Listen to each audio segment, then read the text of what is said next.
Welcome to MVP, our new podcast for anyone that loves to learn new things. I'm Kate. And I'm Jack, and we both work at an online school, MVA. Like most educators, we are passionate about sharing knowledge. And love the sound of our own voices. Each week, we'll invite a special guest to join us for fun and engaging discussions on a wide range of topics, from careers advice to social issues. So sit back, relax, and let's get into it. Hello, and welcome back.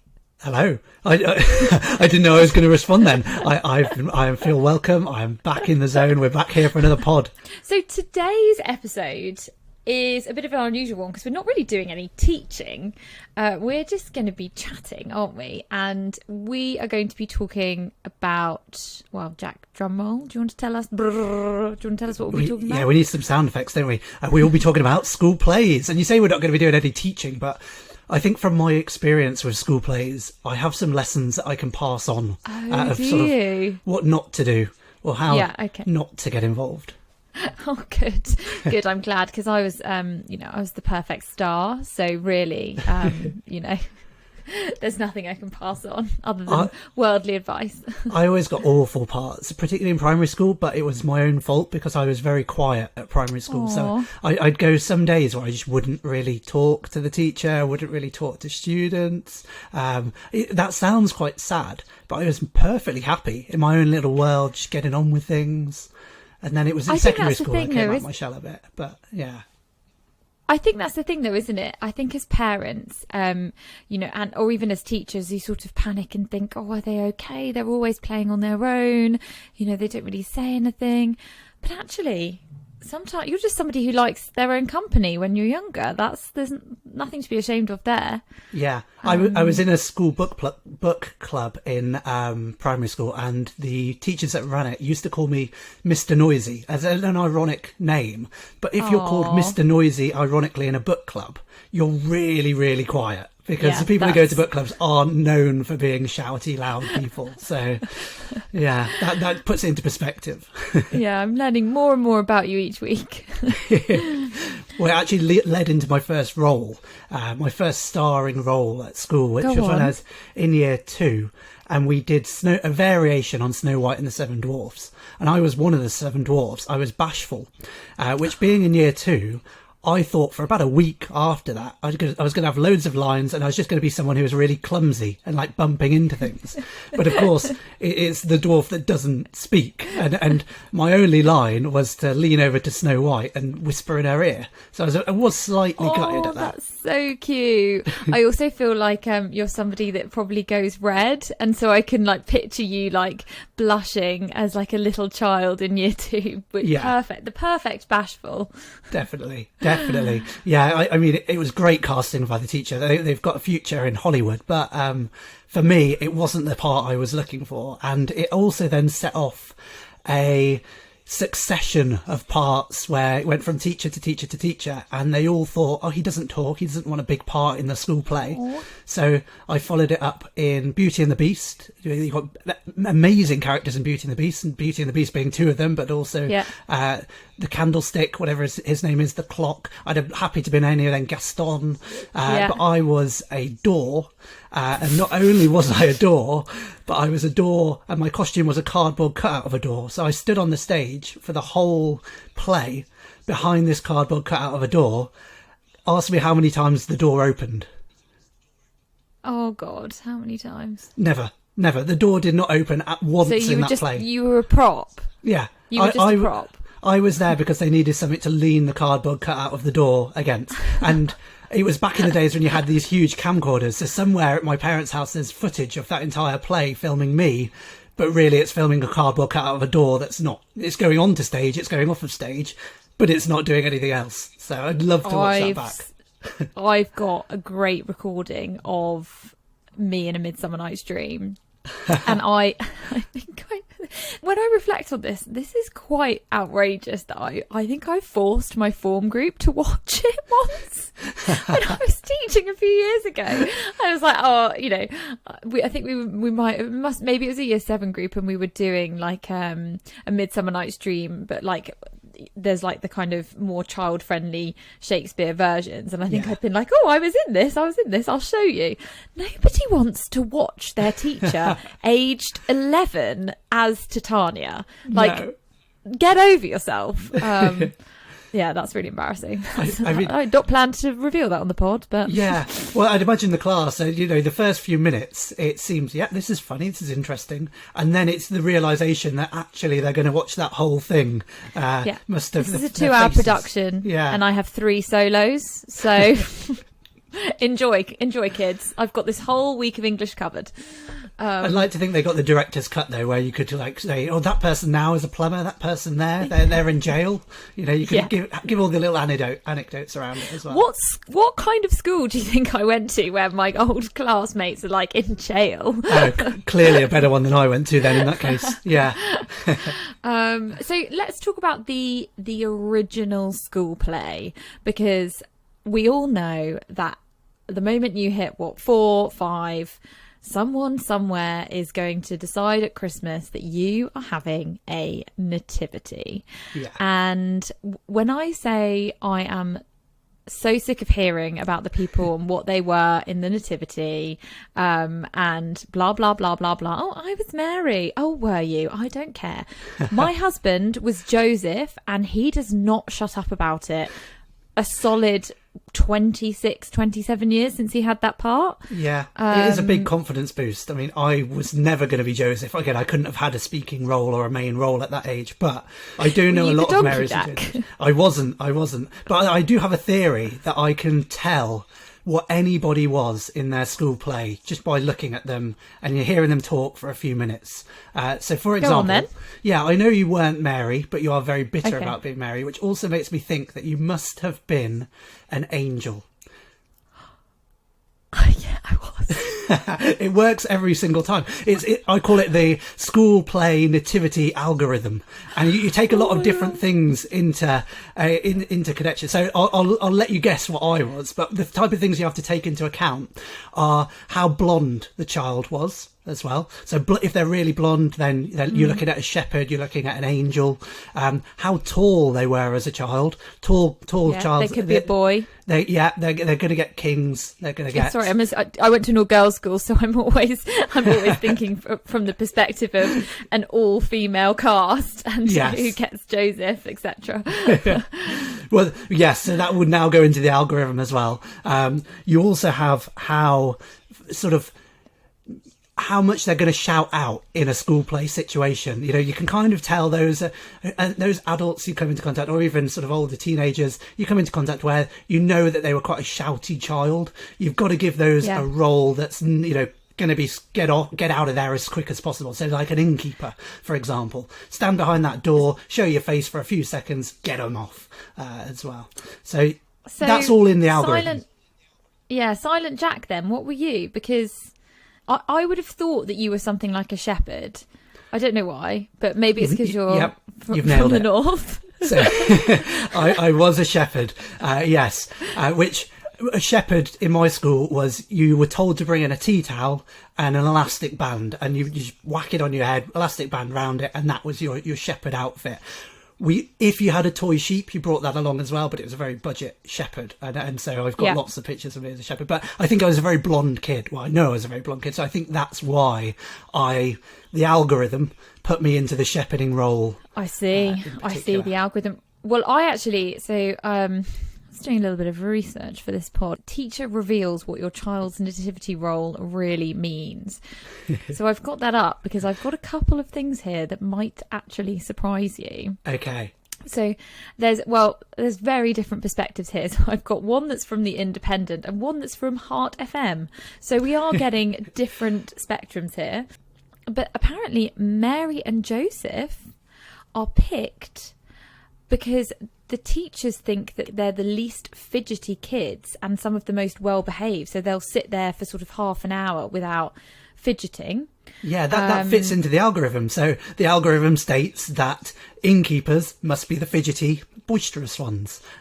Well, it gets worse because angels, which is what I am. So it says, whilst most parents are delighted at the thought of their little one being an angel, The teacher claims this angel role is reserved for cute, sensible kids who aren't bright enough to warrant a speaking part. No. Outrageous. Yeah. Honestly, disgusting. You're right. Innkeepers, the role of the innkeeper is for the likely lads who are confident enough to belt out their lines, but get off stage quickly. Yeah. And here we go. Shepherd. So you were a shepherd? I was. Shepherd parts are apparently given to the sensible kids. Ooh. While King Herod is played by the smartest kid in class. I see. What's more, the most stubborn or uninterested children might get the role of the Christmas tree. I don't actually think there was a Christmas tree in our Nativity. But I didn't have a Christmas tree. We didn't have a King Herod, but we did have my friend who was a pizza delivery guy. And so before Mary and Joseph go knocking on the inns, he goes with the pizza as like the, I suppose, comic relief of the Nativity. But that's an insult. If there's not a part for you, so you have to be the pizza delivery guy. Yeah, exactly. Well, according to The Independent, just to add insult to injury, Angel, this is what their summary is: craves attention, jealous of other people's success, rebellious in the face of obscurity, and capable of entertaining themselves for hours with a simple piece of tinsel. So I'm not sure what that says about me. I mean, I think they might have nailed you, to be honest, because jealous of Mary, already we've seen that in the podcast. Yeah. I provide about as much entertainment back as a piece of tinsel, so we're... Well, listen to their summary of the shepherd, because I'm not sure if they've got this one right. But according to the shepherd, you are an absolute lad. Mad for the bants. I don't know why the Independent is writing like this. Sometimes naughty, but really it's just a cry for attention. And pretends not to enjoy wearing a tea towel on your head, but secretly loves it. I mean, the last bit is right. The rest of it was absolutely wrong. Yeah. No, I don't think the Independent have a clue what's going on here. But just to keep my husband happy, Joseph always does his homework and gets at least 9 out of 10. Snore. Definitely going to be a prefect. What a loser. Quite quiet, but somehow annoying. Yep, I agree with that. And we'll grow up to found an app that will make him a millionaire. So ooh. I'll hang around in case that happens. Counting down the days. Yeah. No, but it's weird, isn't it? The nativity, and I feel like it's a parent thing. Everyone discussing, what's your child? What's your child? Yeah. For some of them, I'd imagine it matters more than the grades that they're getting. If you get Mary in the nativity, and you're doing okay with your year 2 grades. Oh yeah. I think it's a step above. I'm going to be one of those pushy parents where my daughter will be Mary, and if not, I'll be writing into the school. I'll be writing a formal complaint. My child will go down the route of football, I think, and it's called Project Mbappe online, but just training them from day one to become the next Messi, Ronaldo, Mbappe every day, in and out of the cones. They'll make me rich through that way. That's what I'm going for. Never mind the school play. So, other than the nativity and obviously your incredible roles in juniors, best and worst moments of other school plays. Were you into drama as a child? I was, yes. Again, not very loud. I will skip past the years when I was also a table and a tree in Narnia. In fact, they were both in Narnia. I had 2 roles there, so I was kind of stepping up. Do you know what? Congratulations. Having 2 roles, that's difficult to know. And how many lines for each of the roles? Neither. No lines at all. No. But okay. There was, there's character progression there because the tree turns into the wooden table, you could say. Even though there were 2 separate characters, I like to think of it as one encompassing role in that. The circle of life. Yes, exactly. When speaking of the circle of life, my starring role in year 6 was Mufasa in The Lion King.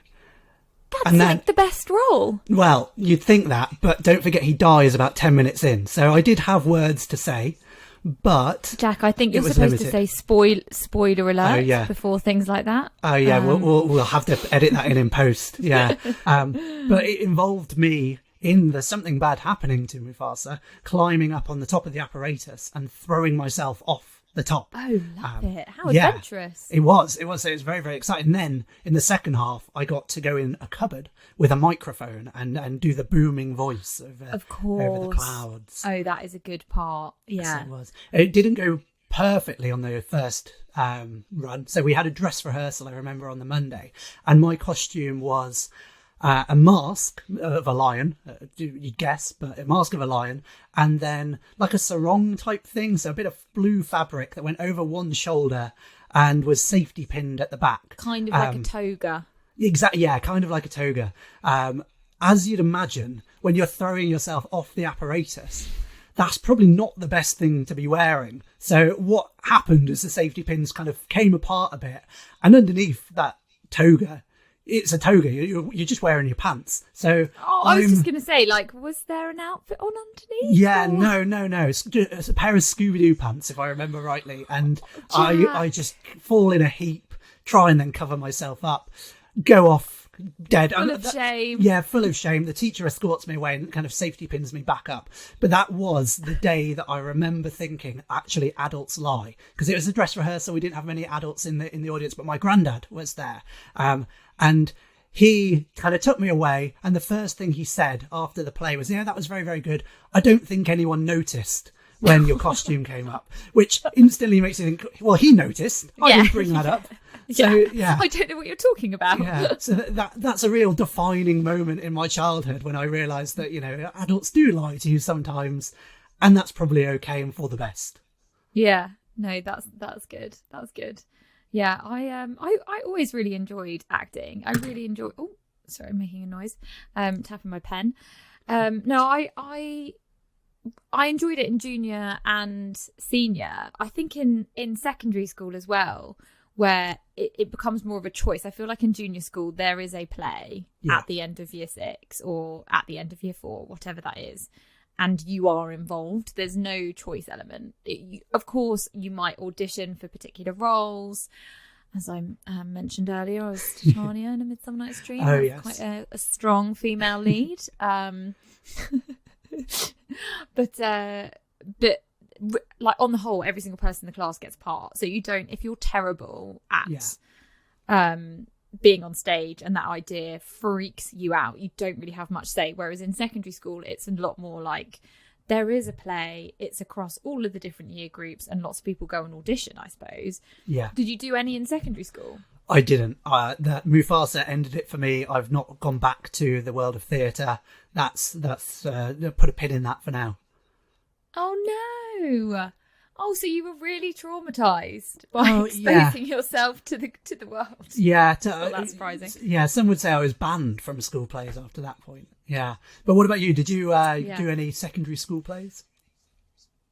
Yeah, I really enjoyed it. I think it was more probably when I was younger, because you get that thing, don't you, when you work your way up school where suddenly things become like less cool in the kind of public perception. So, you know, super keen, year 7, year 8, absolutely up for it. It's so fun, want to do anything really. And then it gets I think I was probably in, I don't know, maybe 3 or 4 school plays.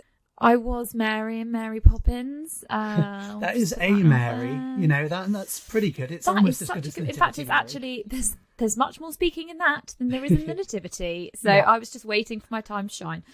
Does the Independent I really say enjoyed what that means? If you're Mary and Mary it doesn't. Poppins, Yeah. I should have done more research really and just searched Mary in general. Real go-getter. Practically perfect in every way. Likes rules. Needs to abide by rules. Needs to have control over other people.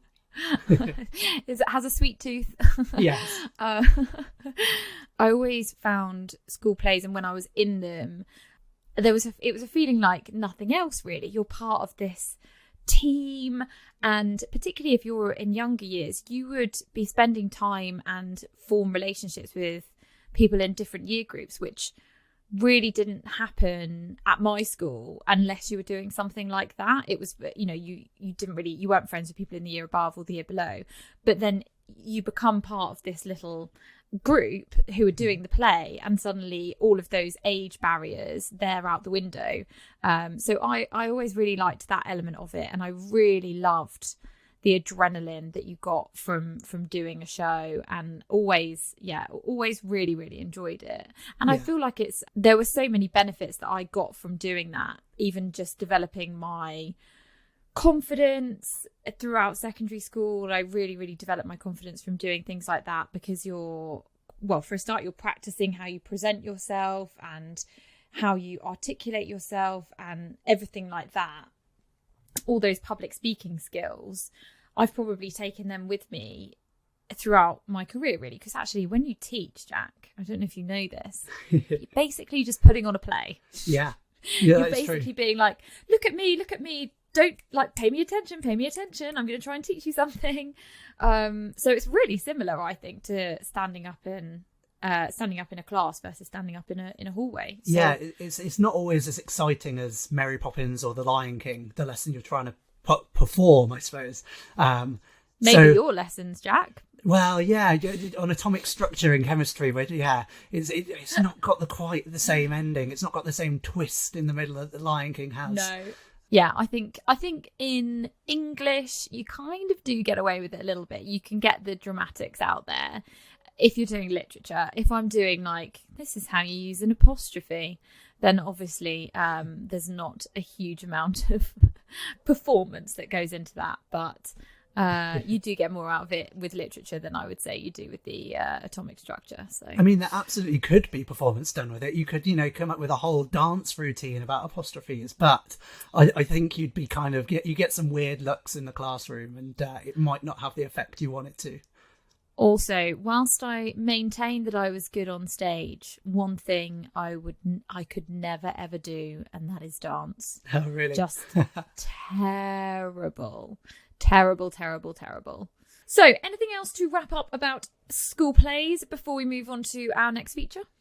No, I don't think so. I think the main thing is, if you're thinking about getting involved in a school play, is to do it. It's lots of transferable skills that you can use in later life. We mentioned the fact that we use it in teaching, but often if you're presenting, it's good to have that in the bag, good to have that practice to fall back on.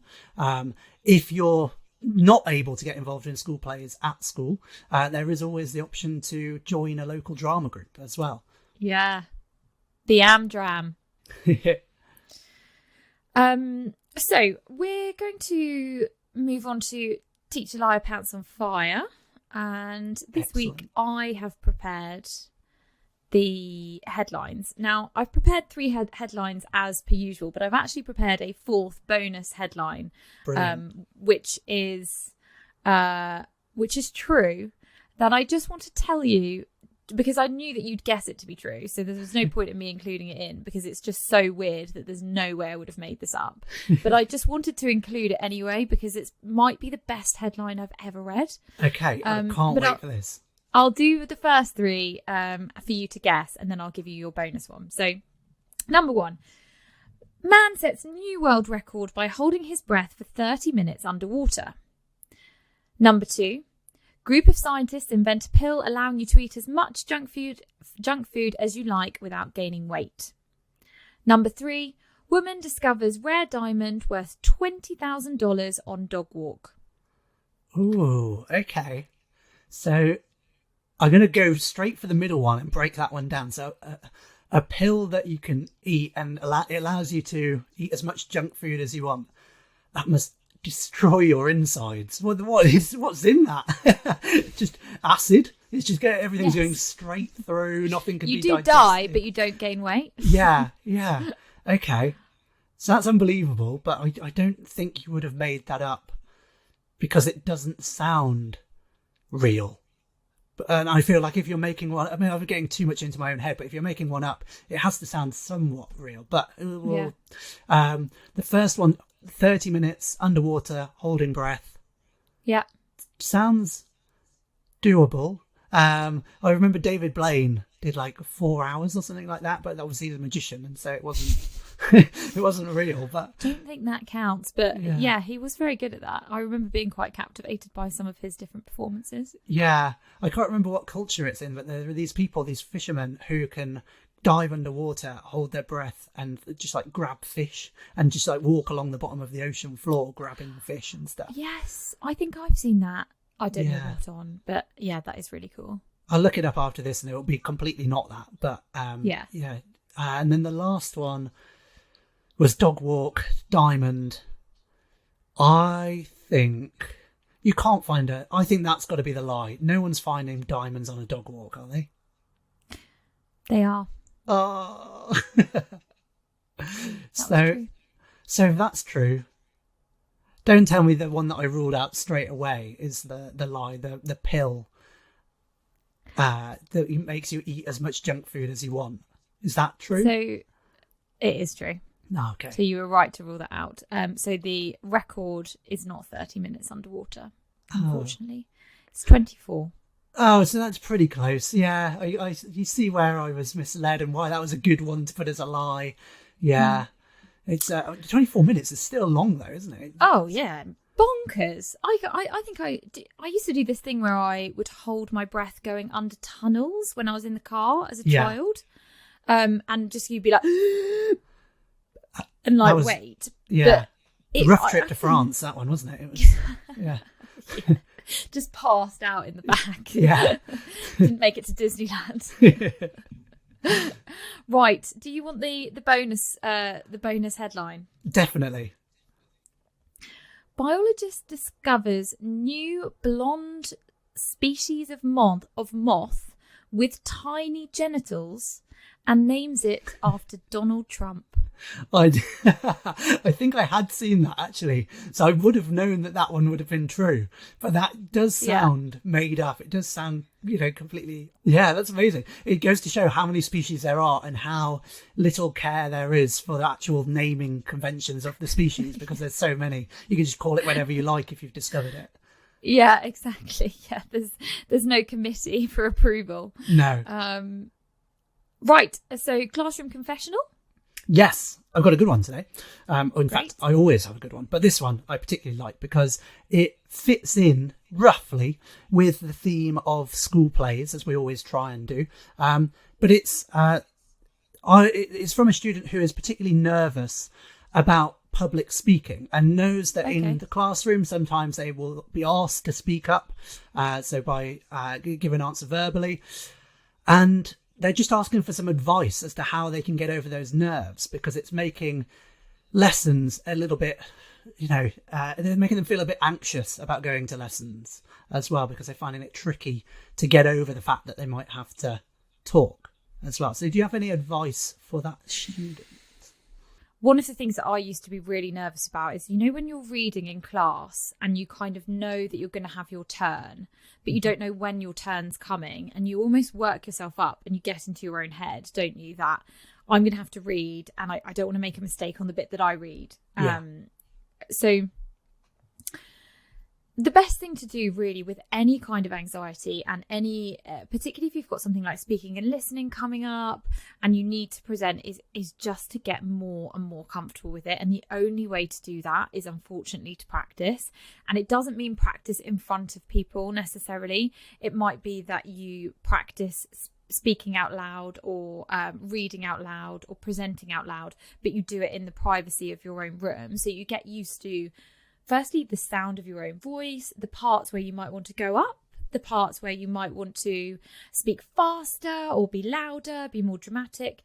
And so what I would genuinely set yourself tasks, little things that you want to read out and practice, little paragraphs in whatever book you're reading where you want to say them out loud and practice projecting to the back of your wall.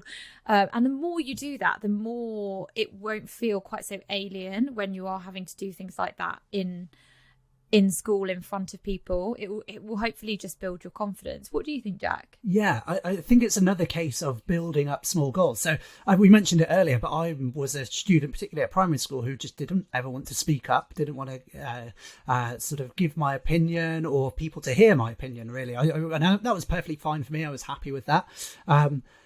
But now I've got a podcast, so it's not a state that you always want to stay in. And what I found is, as I moved into secondary school, I wanted to be heard more and more and more. And the way I kind of eased myself into it was I'd go to lessons sometimes having something in mind that I was going to say or going to ask or going to contribute towards. So I'd be thinking about what we did in the last lesson and think, okay, were there any questions there that I could have answered? So if similar questions come up this time, I know I've got something ready to go for that. And again, it's just having that preparedness beforehand. Having that idea of what you want to do can make it a little less scary. The other thing as well is just picking and choosing your moments. So you might feel really, really confident in one particular subject and not so confident in others. So you might choose to start to try and speak up more in that one that you're more confident in, or in lessons where you've got smaller groups, or you're going to be working in groups as well. So you've got a smaller audience to kind of voice your opinion to as well, and just building it up bit by bit from there really helped me. Find those areas where you can make yourself more comfortable and confident, work on those areas and use that as the launch pad to then push yourself a little bit more and naturally confidence grows the more comfortable you start feeling in your own skin, and the more settled that you are. And so I wouldn't put too much pressure on yourself either, because as you said, Jack, you went from being the child that doesn't want any lines and is perfectly happy doing that and being quiet in lesson, to having a podcast, being deputy head of a school. You're the face, you're one of the figureheads of our school, you're involved in everything. You're on when we're making promotional films, you're there, acting them out, you're doing this, you're in assembly. So it's not like it's something that can't be overcome, is what I would say. I'm making up for lost time now. I've stored up all my words. Shut you up. I just got to blurt them out. Everyone's got to hear my voice, hear my opinion, blah, blah, blah, blah, blah. But no, another thing that I was thinking of then that actually helped was I always did sport on a Saturday. And so talking up a little bit more during games, when I know, chances are no one's going to be listening to me. But if I sort of say, as the defensive line, let's step up a bit, or I shout Jack's ball or something like that, that was out of my comfort zone, but it was manageable. And I knew that no one was really listening anyway. So it was a nice first initial step. So you might find that there's something similar for you as well. It's all about not feeling silly, isn't it? And not feeling like if you put yourself out there, you're going to get knocked down. So do, small steps, put yourself out there in a place where you're definitely not going to. And that might be your bedroom. That might be the sports pitch. Yeah, great. Well, I think we've just got one last thing to do, haven't we? Which is our MVP of the week. Have you got one, Jack? I do. I've got a good one this week. So I've been doing a lot of running this week, and in the last few weeks, because I'm currently training to do the London Marathon. And so just out of interest, I've been looking at what the fastest marathon time is. And the fastest 26.2 miles is just under 2 hours. And it's by a gentleman called Eliud Kipchoge, who I watched the video for it earlier on today, and it is incredibly quick. So I'm looking to do my marathon in just under 4 hours, which is a fairly respectable time. Him to do it twice as quick as that is just seemingly impossible for me. Just doing it seems pretty impossible. Yeah. Well, this is his career, so he does it, multiple times a year, which is incredibly awful sounding to me. But then just to do it at that pace, I suppose by doing it over 2 hours, you're kind of saving on, he's not running for as long as me, so maybe he's saving on energy that way. Maybe he's got it easier. He's burning less calories. It's like... Yeah. If I was to go on a car ride for 4 hours or a car ride in a Ferrari for 2 hours, I'd much prefer the car ride in the Ferrari for 2 hours. So if we compare it that way, he's probably got the easier role here. I should be the world record holder for taking even longer. Have you got an MVP? I have, but I don't know if it's going to get me in trouble. I'm just going to say it. So my MVP of the week is actually Gary Lineker. Okay, yeah. Have you heard about this? I have. I don't think you'll get in trouble. I think he's okay. Yeah, so Gary Lineker kind of came out in opposition to some quite harsh immigration policies that are being put forward by the British government. If you want to hear more about politics, tune into our other episode. And whilst Jack and I did this episode on politics, and I think we stayed quite neutral. But one of the things that I don't like this narrative of immigrants being some sort of reason behind issues that we're having in Britain. I genuinely do not like that narrative, and I do believe it's kind of an easy scapegoat, and it's very, very easy for communities to kind of have an us and them mentality, and it's just not something that's ever sat well with me. And so the more that we have issues in our country, one of the solutions I would not be looking to do is think, oh, okay, well, let's just make sure that nobody can get in here. No, we can't get any asylum seekers and things like that. That for me is not a solution. We can do better rather than just exclude people. Sorry for the political rant. So Gary Lineker this week, I think, obviously had a similar reaction to one of the sort of rules that they were going to try and introduce, and basically the government's plan to ban any illegal migrants coming over to the UK on boats, and like a ban the boats is like a kind of slogan that they're rolling out now. And Gary Lineker, obviously famous football commentator, footballer, likes crisps, and so lots of people had an issue with the fact that he really took a stand against this and has kind of publicly said that he considers it to be cruel, and that this kind of narrative resembles Nazi Germany, and that may well be extreme, and I'm not saying that that's entirely accurate, but why he's my MVP of the week is just because he just sat up and said something. And I respect people who get out of their lanes, and lots of people don't. Lots of people are like, we only care what you think about match of the day. Anyone that's in the public eye has a voice, and you should use it. And sometimes they'll use it and they'll say things that I don't agree with, and sometimes they'll use it and they'll say things I do agree with. And this week it was a case of that. And there was lots and lots of backlash. There was talk of him being sacked because he works with the BBC and they're supposed to be impartial, and blah blah blah blah blah. Gary Lineker, MVP of the week for Kate. That doesn't get me in trouble. No, I think that's a good one, and I think it's exactly the reason why we should be giving people this sort of MVP status. It's that they are speaking up, they are not afraid, despite to voice their opinions and to do what they think is right, no matter what the circumstances might be or so in Gary Lineker's case, he got a lot of backlash from the BBC. The BBC said that they would talk to him. I hope that talk went somewhere along the lines of, fine, carry on. Yeah. But it seems to be okay. He's not going to get sacked for it, I don't think. But great MVP. Great. Well, great episode. Thanks for listening. Bye.